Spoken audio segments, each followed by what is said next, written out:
And now, tonight's presentation of radio's outstanding theater of thrills, Suspense. Tonight, we bring you a story of lost and found. The found being a wallet, the lost being a life. We call it Love, Honor, or Murder. So now, starring Miss Charlotte Lawrence with William Conrad, here is tonight's suspense play, Love, Honor, or Murder.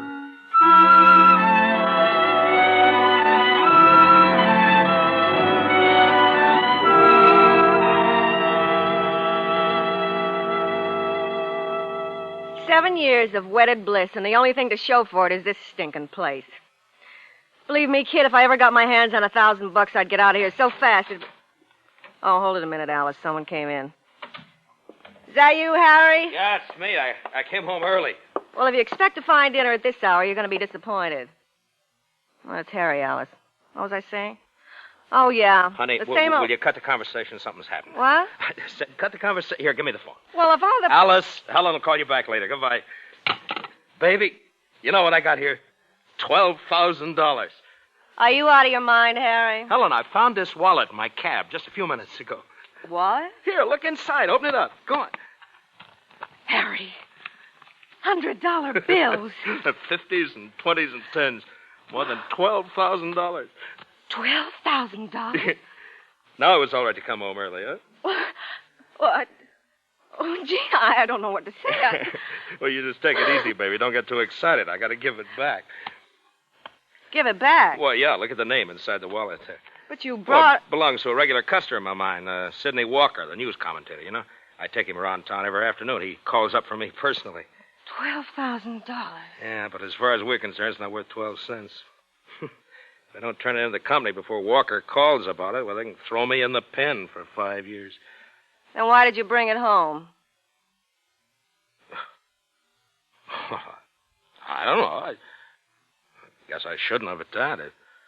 It's just that I never saw so much money before, and I wasn't very far away, and I just had to bring it home short. You had to bring it home and wave it under my nose. That's like you. Oh, now, Helen. That's just like you, Harry. Give me the money, Helen. Before Walker's going to remember leaving the money in my cab, he'll call up the company. Wait a second, Harry. How long ago did you find the money? Oh, about 20 minutes ago, I guess. I came straight home. Now, what's the hurry? What? Well, as long as you're home, why don't you wash up and I'll fix you supper. I'll make you fine supper. Oh, I don't know, Helen. I ought to get back. Go on, honey. Wash up. It'll give us a chance for a little while to kind of pretend that money belongs to us.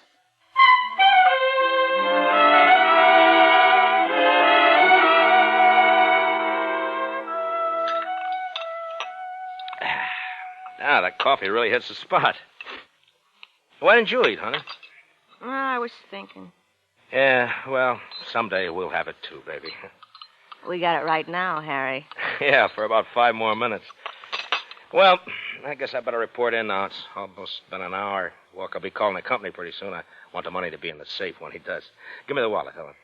How do you know Walker will call the company? Oh, we gone all through that. He'll call because he remembers the ride with me. We went over a bumpy stretch, easy for his wallet to pop out. Then he'll probably remember. He could have lost it so many other places he may not even think of the cab ride. If he doesn't, won't you feel like a fool? Well, that's better than cooling my heels in some jail. I know what I would do if I were you. What? I'd take the chance that Walker wouldn't remember, that he wouldn't call. I'd keep the money. Now, Helen, stop that. That's what I would do, but not you. You've always been afraid to take a chance. You've always been content to be nothing. Well, I'm sorry I ever came here with the money. Now, you give it back to me, I'm going to turn it in the company. Do you love me, Harry? That's got nothing to do with it. Oh, but it has everything to do with it. If you leave this house with the money, when you come back, I'll be gone.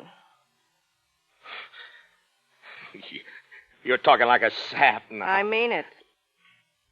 Give me the wallet, Helen. Here it is, Harry. When you come back, I'll be gone. Yeah, I'll bet you will. Well, I got to be going now. I'll see you later, honey. I'll be home later. It doesn't matter when you come home. You won't find me here. Helen, stop talking like that, huh? So long, Helen. It's really goodbye, Harry. I mean it.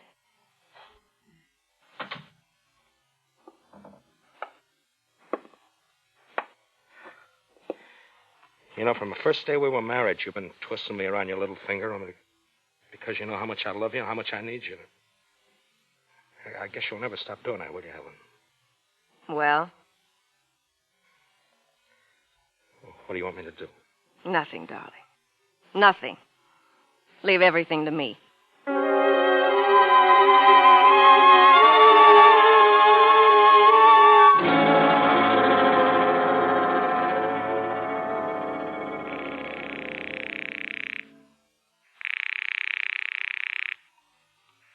Fearless Cab Company. This is Mr. Sidney Walker's personal secretary calling. Well, don't tell me that cab Mr. Walker ordered hasn't got there yet. I sent it out hours ago. Oh, it got here all right. It's not that. We're trying to locate Mr. Walker. I just wondered if by any chance you might have heard from him. Huh? Well, no, if he got his cab all right, why should he have called us? Of course, you're right. Well, thank you very much. Well? He hasn't reported anything yet. What?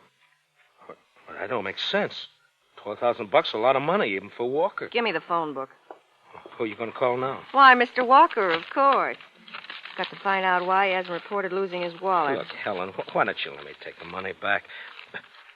Maybe you'll give us a good reward, huh? You're not going to do anything. Let's see. Oh, here we are. Helen, you're going to get us in a lot of trouble. I know what I'm doing. Helen, please, you're going to get us...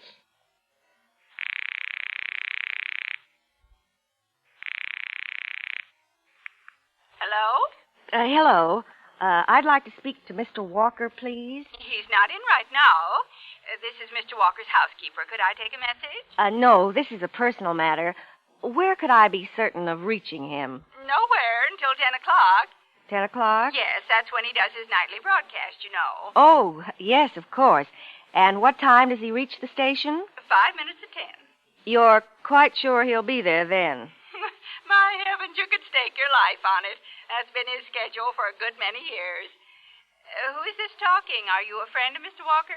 Oh, yes, my husband and I have known Sidney for a long time. Well, as long as you're a friend, I can tell you Mr. Walker has a busy evening ahead of him.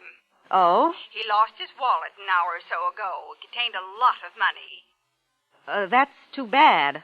I do hope he finds it. Oh, he'll find the wallet all right. He's out looking for it right now. Does he have any idea where he might have lost it? Oh, yes. And he's mighty disappointed it hasn't been returned. He knows who found the wallet? Not exactly. I think he knows who should have found it. He didn't say who. Oh. He's too kind and easygoing. That's what he is. I'd have called the police right away. Oh, why hasn't he? Oh, he doesn't want to cause any embarrassment or hard feelings, you know. So first he's going to look everywhere else he's been this evening. And if it still doesn't turn up?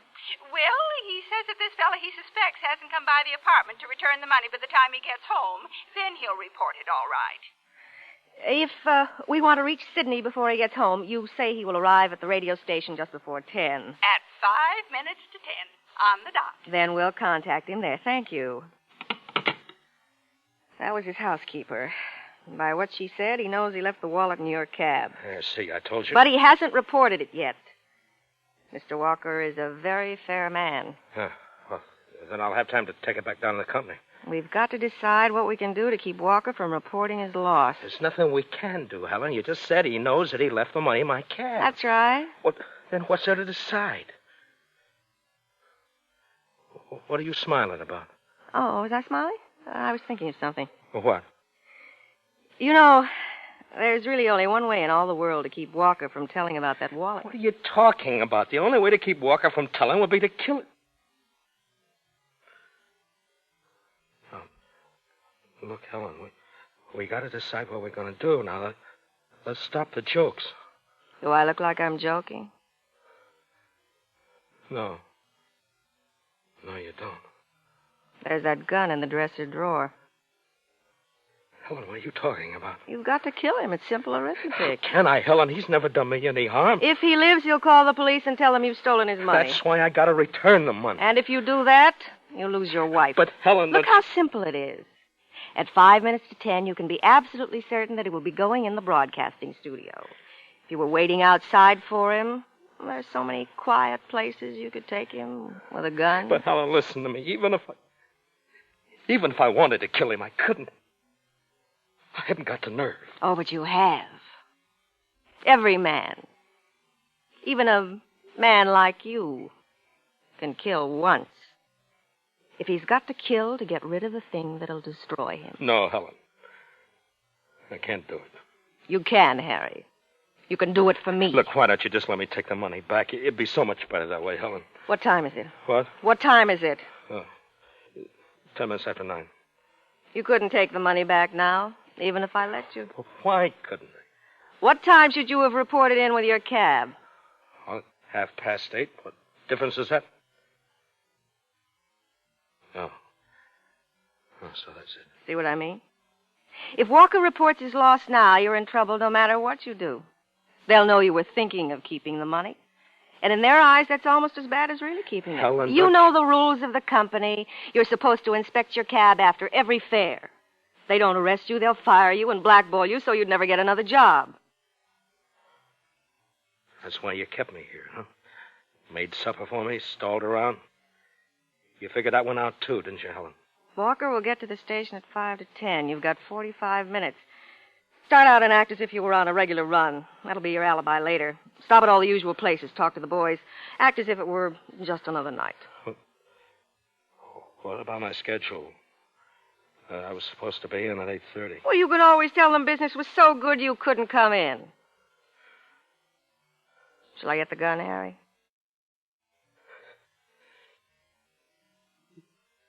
Yes.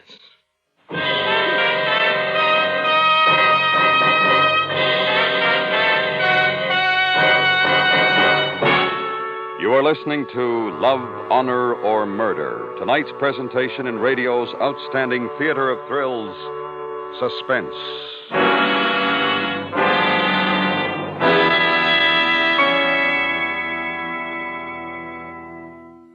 Tomorrow night, there's action and excitement when on most of these same CBS radio stations, the FBI in Peace and War unravels another thrilling case involving crime and racketeers. Stand by for thrills tomorrow evening on CBS Radio with the FBI in Peace and War. And now we bring back to our Hollywood soundstage Miss Charlotte Lawrence, starring in tonight's production, Love, Honor, or Murder, a tale well calculated to keep you in suspense.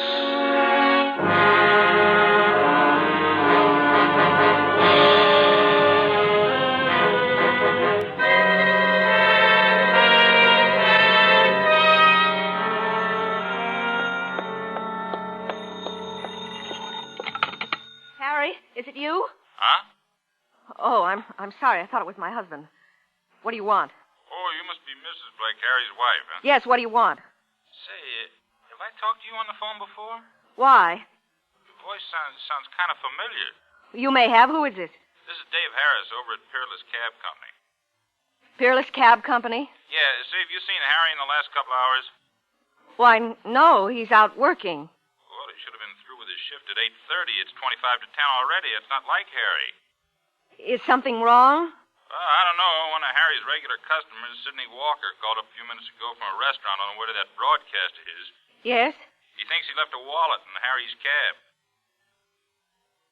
I said he thinks he left a wallet. I heard you. Well, it was $12,000 in the wallet, Mrs. Blake, and according to Walker, he's looked everywhere else. He might have lost it and it hasn't turned up. He just wants me to contact Harry as soon as possible and tell him to look in the back of his cab.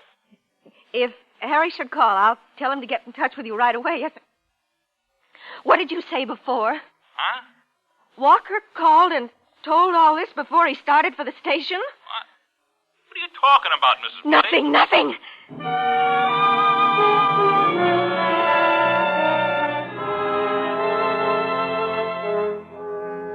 Walker called before he reached the station. And Harry will be waiting at the station to kill him. But now Walker's already told them that maybe Harry took the wallet. Everything will point to Harry. They'll arrest him 10 minutes after he's killed Walker. And Harry will tell them everything. He's weak. He'll try to blame me. He'll tell them I made him do it. Oh, I've got to call him back. I've got to stop him before he kills Walker. 25 to 10. 20 minutes to reach him. I've got to reach him. I told Harry to make all the regular stops so everyone would remember him. He'll stop for gas at the taxi garage. I've reached him there before.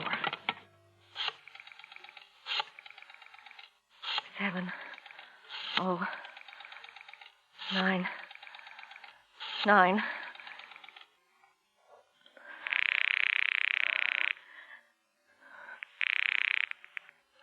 Fearless Garage. This is Mrs. Blake calling. Harry Blake's wife. Oh, yeah, Mrs. Blake? Has Harry been there yet? To get his gas, I mean? Nope, he hasn't been here all night. Say, what's he been up to? What do you mean? I just got a call from the main office to hold him here when he does show up. Look, Harry always told me you were his friend. Sure. He's in trouble. Terrible trouble. I haven't time to explain, but if I don't reach him right away, I don't know what'll happen. Well, I don't know what I can do, Mrs. Blake. You can tell me the names and telephone numbers of some of the places cabbies like Harry stop at while they're on their runs. Well, the boys stop at Gus's coffee shop on 6th Avenue for coffee. What's their number? Randolph 67098. Randolph 67098.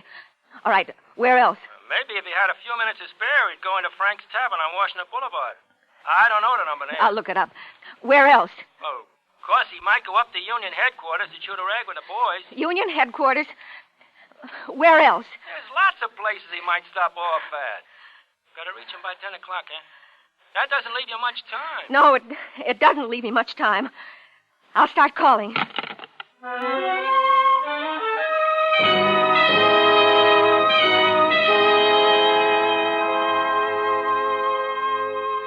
What can I do now? I've tried everywhere. I've got to stop him, but how? 15 minutes to 10. 10 minutes. Only 10 minutes. Well, let me think. Radio station's on 6th and Main. It's 2 miles away. Maybe I could get to Harry before Walker reaches there. I've got to try. I've got to try. I've got to stop him.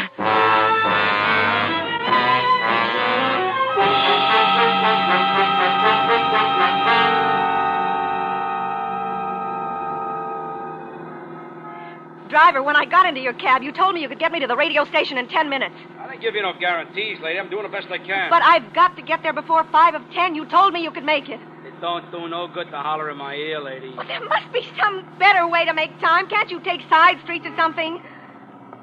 Oh, again you're stopping. It's the traffic, lady. But you told me I know what I told you, but I didn't figure on so much traffic. Please hurry. Yeah. Look, I'll pay you anything if you can get me there in time. Oh, now what's wrong? The traffic is lousing us up. What time is it now? Oh, about 10 minutes to 10. Don't tell me about. I want the exact time. Exact time. 7 minutes to 10. 7 minutes to 10. How much farther is it to the station? Well, I can tell you this. We're not going to make it in 2 minutes. And there's no need to make it at all. Take me home.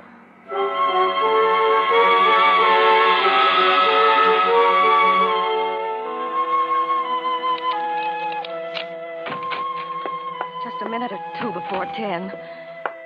He'll be coming home soon. They'll trace the killing to him fast enough. He'll come here and take us both away. And the money, too. The money, too. Wait. Why? Why should they come here? Why should they get the money? Why do I have to take the blame for what Harry did? I didn't commit the murder. If that money I could get away, they wouldn't look for me too hard. Well, I'm not going to suffer for what Harry did.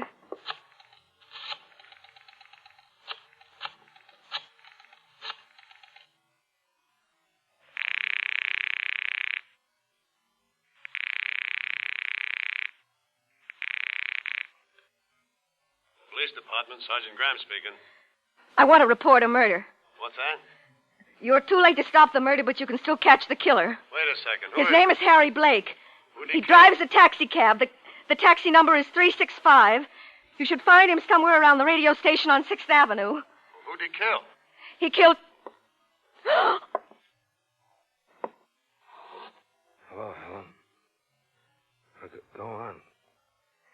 finish your conversation. How did you get back here so soon? A good cabbie can make time when he has to. You killed him, huh? It's just after 10 o'clock. Turn on the radio and find out. No, but you're talking on the phone. I'll turn the radio on for you. The police will come here and look for you. They'll catch you, Harry. Did anyone see you do it? Did they try to... Mr. Sidney Walker. Good evening, ladies and gentlemen. This is Sidney Walker.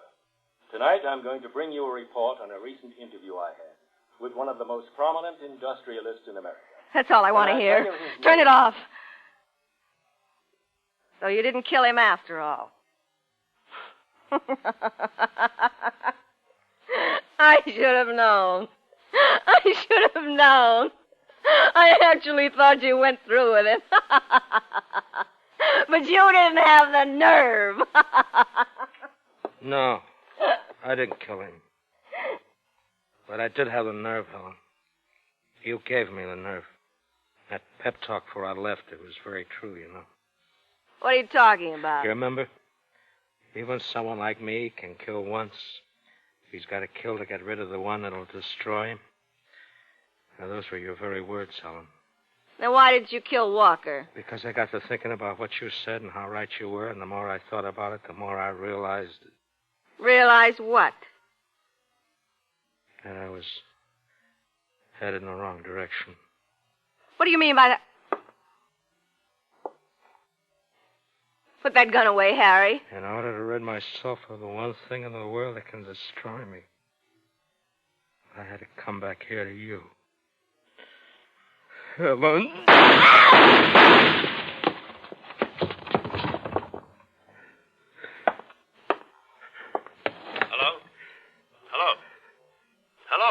Hello. This is the police department, isn't it? I heard her talking to you. Yeah, sure, it's the police department. What's going on there? What were those shots? Wasn't my wife reporting a murder? Yeah, but she didn't tell us who was killed. Oh. Well, you see, officer, until this very moment, she really didn't know.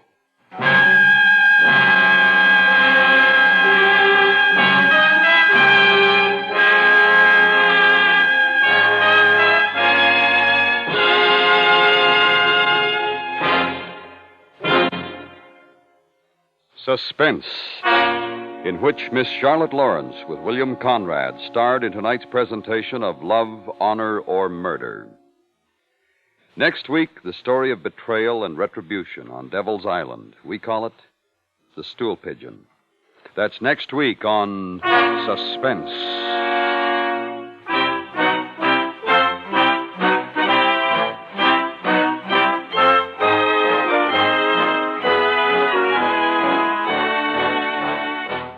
Suspense is produced and directed by Anthony Ellis.